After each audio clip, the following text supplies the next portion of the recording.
जितना परेशान इन लोगों ने, जितना दुखी इन लोगों ने हम सत्सेवकों को किया है, गुरुजी के परिवार वालों ने, इन कोऑर्डिनेटरों ने, बेटा बेटियों ने, गुरुजी के भाई बंधुओं ने, जितना दुखी और परेशान इन्होंने पिछले 9-10 साल से हम सत्सेवकों को किया है भाई और बहनों, उससे भी भयंकर परेशानियां अब आने वाले समय में इनको भुगतनी पड़ेंगी।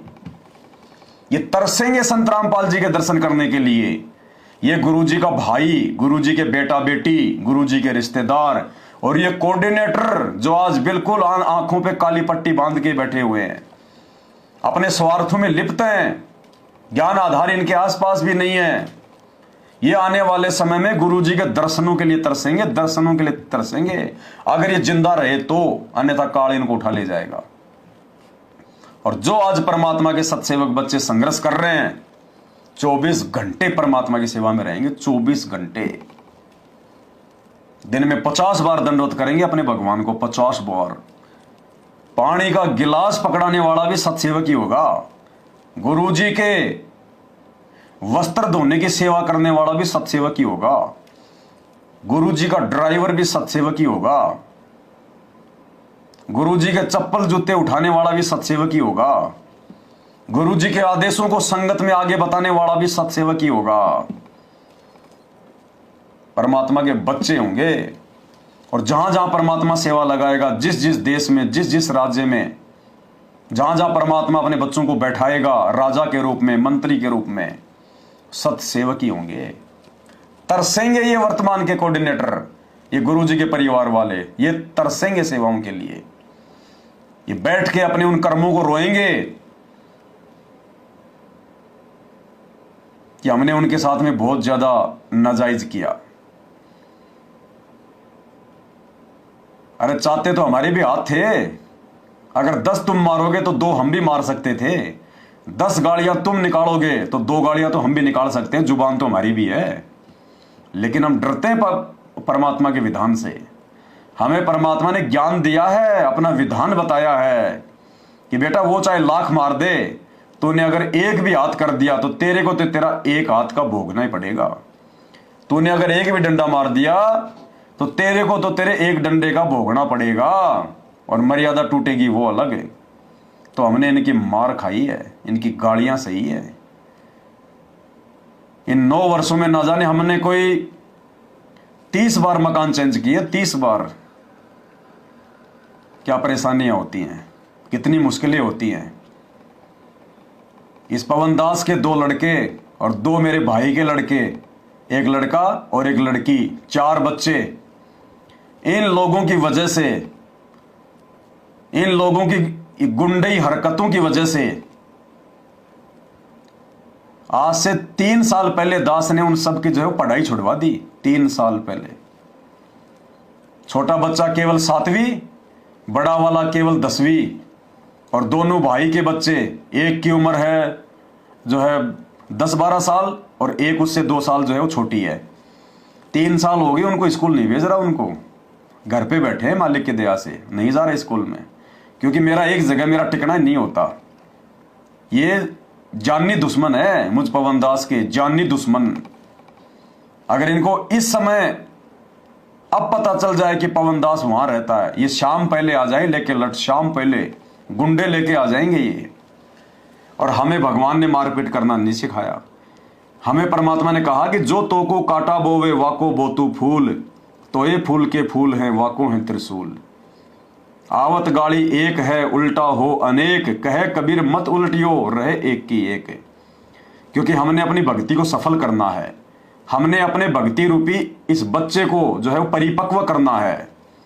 हमने किसी को मौका भी नहीं देना, हमने अपने बाप को देख के चलना है। आएगा समय हमारा, जिस दिन हमारे बाप का समय आएगा उस दिन उसके बच्चों का भी समय आएगा। लेकिन हमारा इनसे कोई द्वेष नहीं है, हमारा इनसे कोई द्वेष नहीं है। अब आप लोग सोच रहे होंगे यार इन्होंने पवन दास के साथ इतनी ज्यादती की। मैं आपको बता नहीं सकता भाई, और मैंने तो खाली आपको मोटी मोटी बातें बताई, मैंने मोटी मोटी बातें।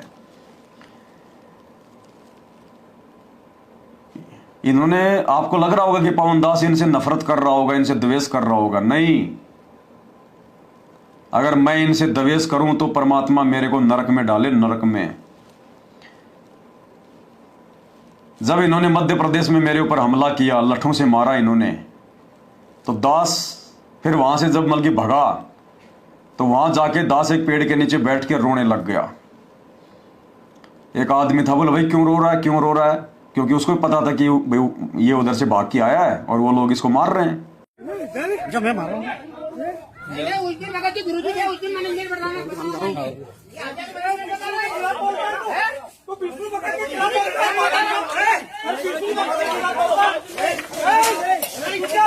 लेके आता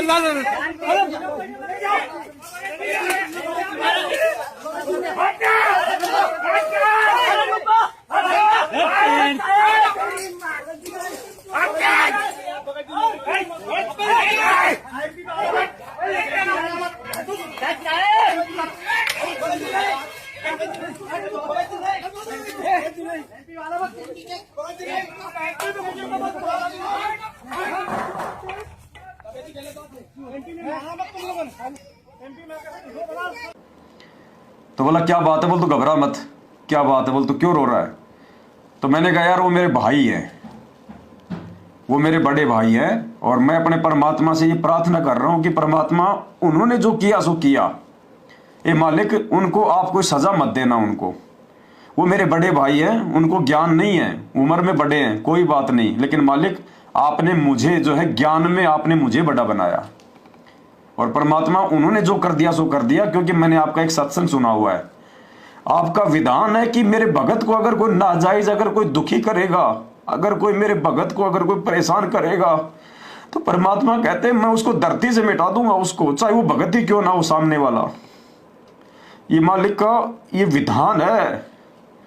दुर्वासा ऋषि की कहानी और राजा अमरीश की कहानी में ये परमात्मा ने हमें बताया कि दो भगत हैं और एक भगत बेचारा जो है वो कुछ नहीं कहता, और दूसरा भगत अगर उसको नाजायज दुखी करेगा, उसको परेशान करेगा, तो जो भगत बेचारा कुछ नहीं कह रहा भगवान उसकी रक्षा करेगा, और जो नाजायज मेरे भगत को परेशान कर रहा है परमात्मा कह रहे हैं उसका बक्कल उतरेगा उसका। ये विधान है परमात्मा का, ये अटल है। तो दास ये सोच के रोने लगा कि परमात्मा ये बेमौत मारे जाएंगे, इसलिए मैं वहां पे रोने लग गया। मैंने परमात्मा से अरदास करी कि गुरुजी आप इनको माफ कर देना, इनको पता नहीं है कितनी बड़ी मां गलती कर रहे हैं, ये आपको मानुष समझ रहे हैं। आपके इस भक्ति मार्ग को, मोक्ष के मार्ग को इन्होंने केवल अपना पेट कमाई का जो है धंधा समझ लिया इन्होंने। इसलिए दास वहां बैठ के रोने लगा। वहां पे राग द्वेष तो कभी सौपन में भी नहीं आ सकता दास को। मालिक ने कह दिया बेटा जिसके जैसे कर्म है समय आने पे भोगना पड़ेगा, ये मेरा अटल विधान है, वो बच नहीं पाएगा। और कहते हैं अगर भगत होके कोई गलती करेगा उसको तो 8 गुना ज्यादा सजा मिलती है आम आदमी से, क्योंकि आम आदमी को तो बेचारे को ज्ञान नहीं होता है, वो गलतियां कर सकता है। अब आज हम लाइव आ रहे हैं, हिंदू भी देख रहा है, कोई मुसलमान भी देख रहा है, सब हमारे भाई बहन है। बहुत सारे लोग दास को माँ बहन की गालियां भी निकालते हैं। भाई और बहनों, इनको फिर भी जो है मतलब माफी मिल जाएगी आने वाले समय में। परमात्मा इनको फिर भी जो है मतलब माफ कर देगा, क्योंकि इनको बेचारों को मालूम नहीं अभी कि संत रामपाल जी कौन है, क्या लीला कर रहा है। लेकिन जिन लोगों को सब कुछ पता है, जो 20-20 साल से संत रामपाल जी के भगत हैं, सारनाम तक जिन्होंने ले लिया, और वो ऐसी नीच हरकतें कर रहे हैं। हम भक्ति करना चाह रहे हैं, हमारे को भक्ति नहीं करने दे रहे।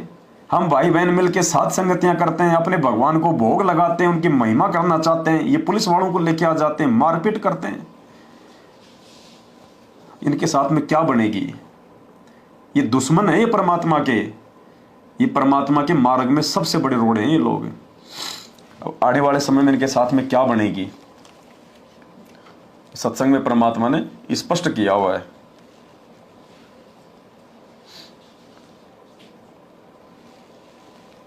देखो क्या कह रहे परमात्मा। इसमें एक बहुत बड़ा नियम है प्रभु का कि सबसे ज्यादा हमें अधीन रहना होगा। आप 2 भक्त हैं, दोनों ने उपदेश ले रखा है, और तुम आपस में झगड़ा करते हो, और एक भक्त कुछ नहीं कहता, दूसरा उसको नाजायज परेशान करने की चेष्टा करता है, तो परमात्मा उस जो भक्त की रक्षा करेगा। वो भी बेशक भक्त है, जो बेमतलब बकवाद करके दूसरे को तंग कर रहा है भक्त को, तो उसको हानि पहुंचाएगा, जबकि दोनों भक्त ही है। ये नियम है भगवान का, ये अटल है, ये नहीं मिट सकता। और हर समय परमात्मा ने मेरी रक्षा करी है, हर समय भगवान ने मुझे बचाया, वरना ये मेरे को 50 बार मार चुके होते ये लोग, 50 बार, लेकिन हर बार मुझे परमात्मा ने बचाया। हम हिसार में गए साथ संगति करने, वहां पे ये लोग 200 भक्तों को लेके आ गए, सबके हाथों में डंडे, और उन बेचारे भोले भाले भक्तों को जो है इन्होंने गुरुजी का नाम लेके उनको जो है गुमराह कर दिया। स्पेशल सेवा के नाम पे इन्होंने 200 भगत इकट्ठे किए आश्रमों में, मोटे मोटे हट्टे कट्टे, सबके हाथों में दे दिए लठ और हर चौराहे पे खड़ा कर दिया और कहा कि गुरुजी का आदेश है, छोड़ना नहीं है उनको।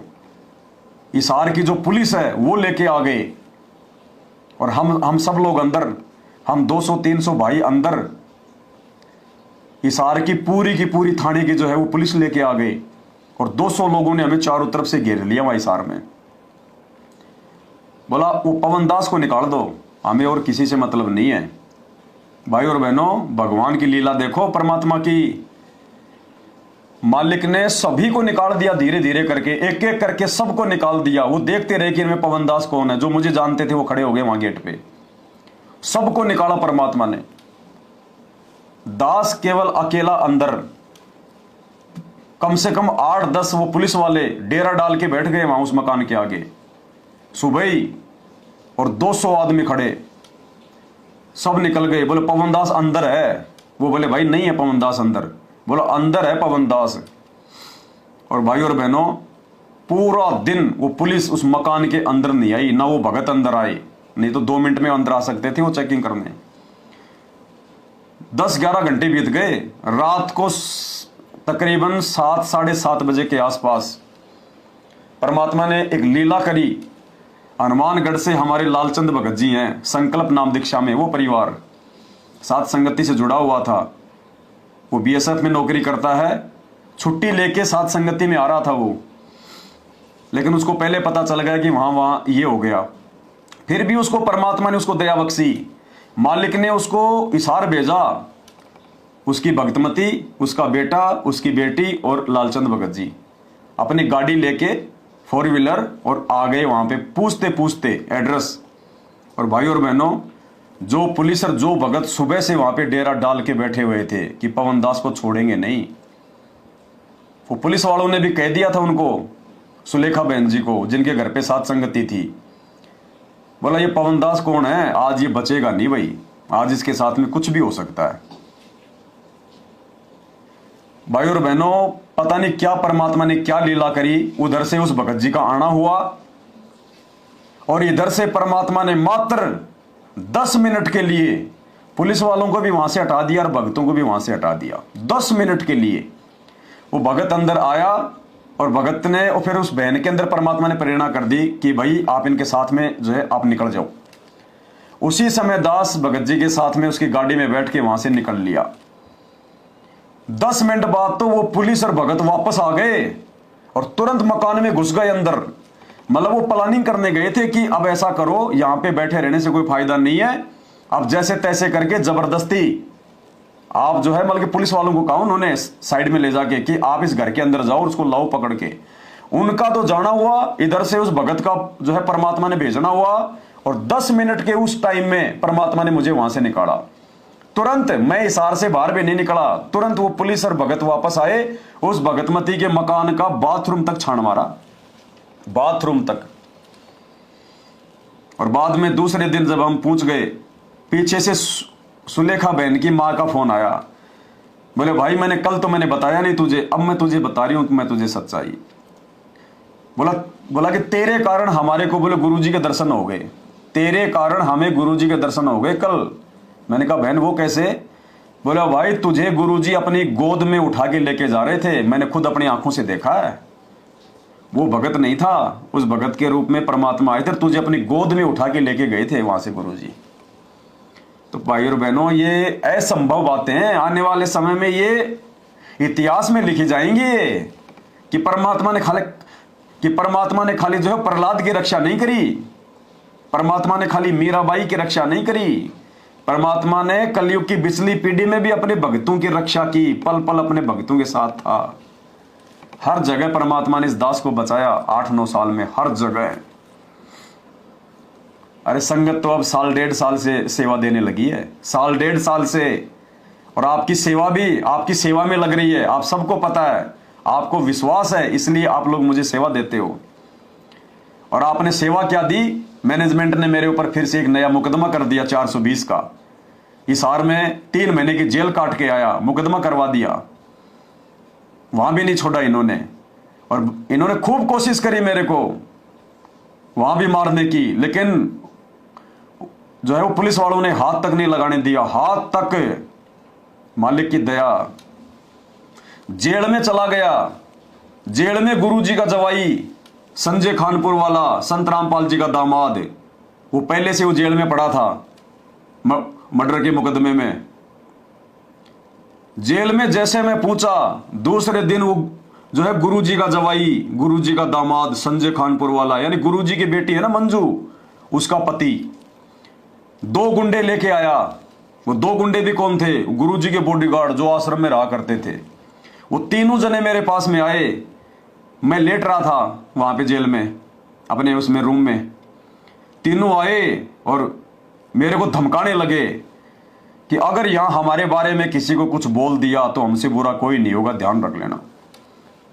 मतलब इन नालायकों को फिर भी इनको कोई बुद्धि नहीं आ रही, इनको आज भी ये जो के त्यों ही है। और मालिक ने इस दास को मात्र 3 महीने में, जिस मुकदमे में इन्होंने पूरी कोशिश कर ली, दास का 1 वकील और इन्होंने अपने 5 वकील खड़े कर दिए। हिसार कोर्ट के सबसे टॉप मोस्ट वकील, 5 वकील इन्होंने मेरी जमानत को जो है वो रुकवाने के लिए। जज पे परमात्मा ने दया बख्शी, जज ने कहा कि नहीं, जमानत दूंगा।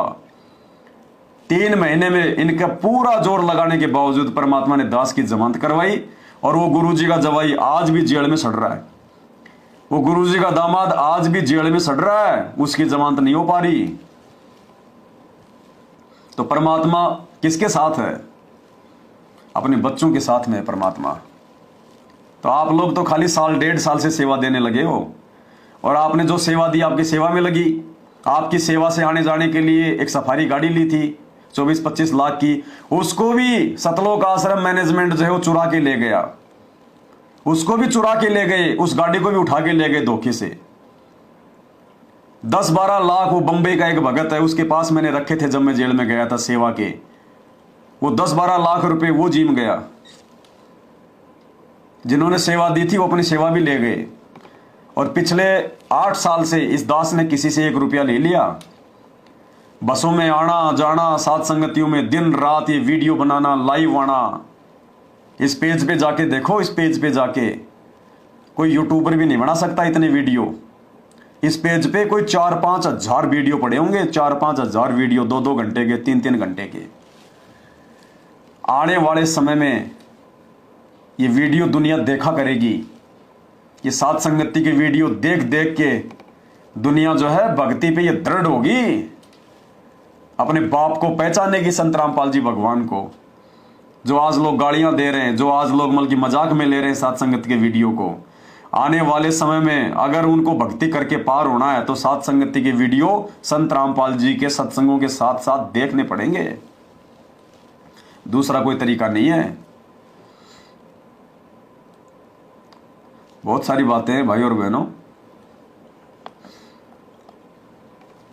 कर्मों का फल है, भोगना पड़ेगा। हम भी तो उसी गुरु के चेले हैं। हम भी तो तुम्हारे साथ में जैसा तुमने किया वैसा हम भी तो कर सकते थे ना, लेकिन हम अपने बाप को देख के चलते हैं। हमें गुरुजी अपने जैसा बनाना चाहते हैं।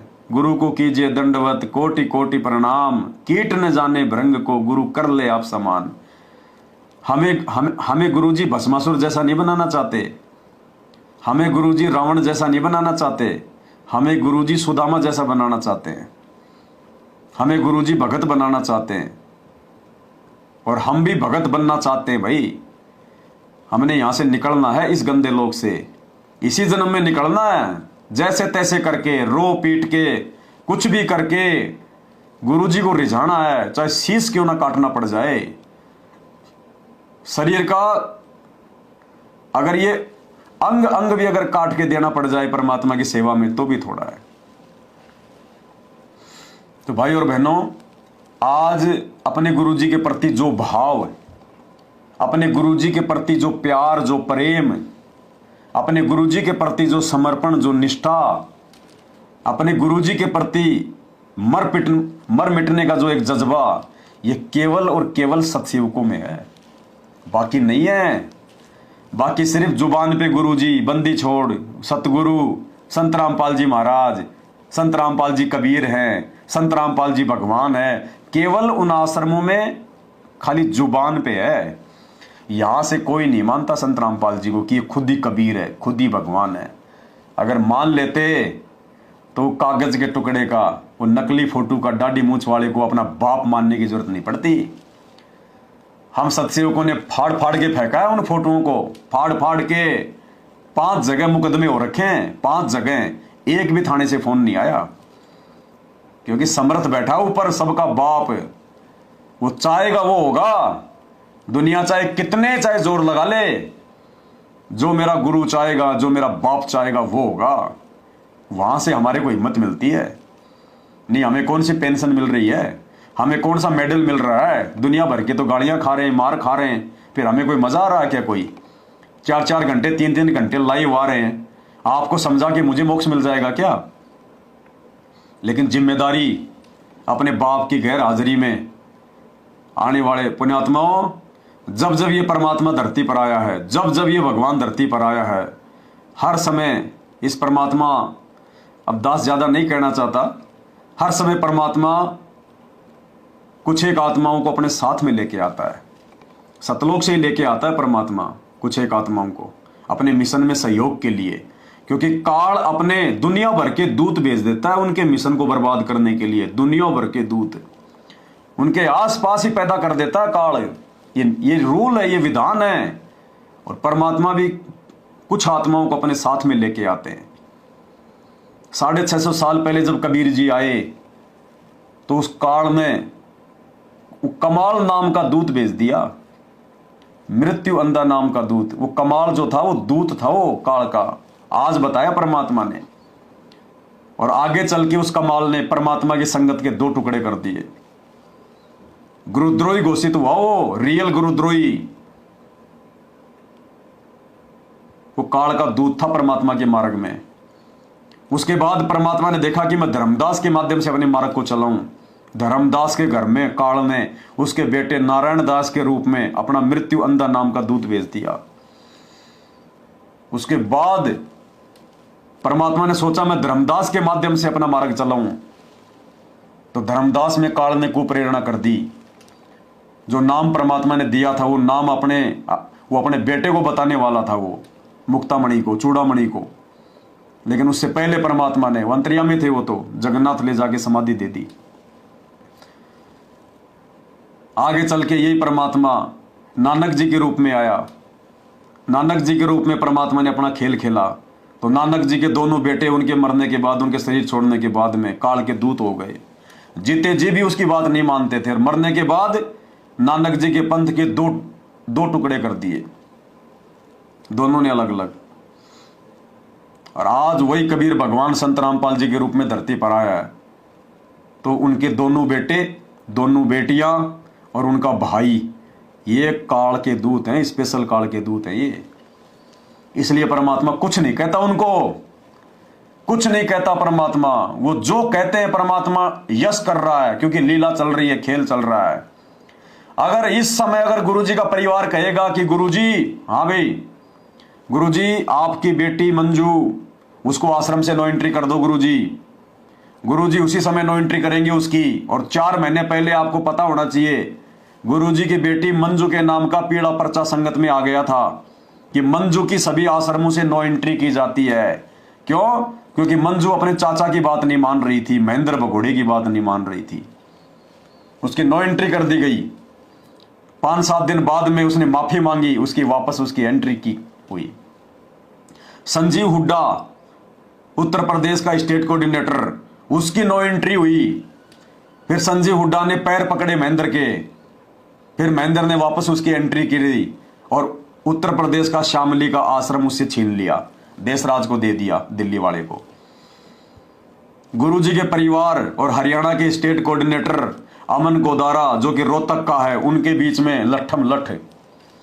गुरुजी का भाई और गुरुजी के दोनों बेटे और बेटियां, इनमें लट्ठम लठ, संपत्ति को लेके, पैसों को लेके।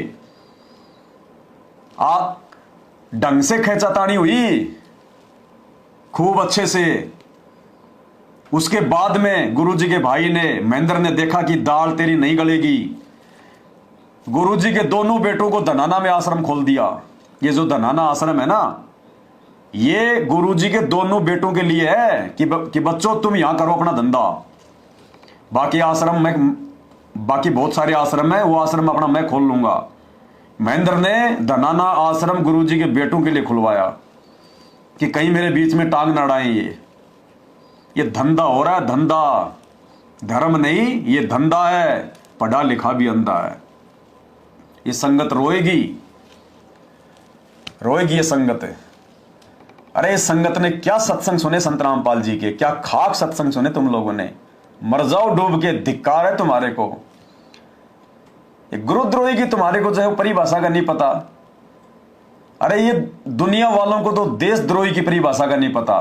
संत रामपाल जी को देशद्रोही, देशद्रोही, देशद्रोही, ऐसे महापुरुष को देशद्रोही घोषित कर दिया। संत रामपाल जी को देखो काल का षड्यंत्र, लेकिन खेल चल रहा है परमात्मा का। सतगुरु चाहे तो एक सेकंड में, एक मालिक को एक सेकंड का 100वां हिस्सा लगे।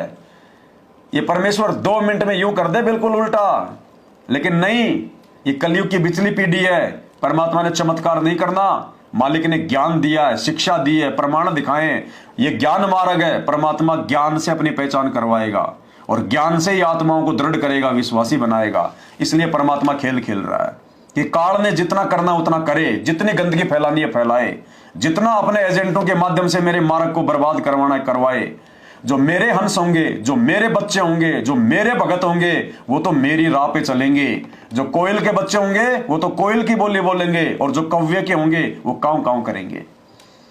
तो ये सतलोक आश्रम मैनेजमेंट हरियाणा, ये कोऑर्डिनेटर, गुरुजी के परिवार, रिश्तेदार, ये सब के सब ये काल के एजेंट, ये कव्वे हैं, कव्वे।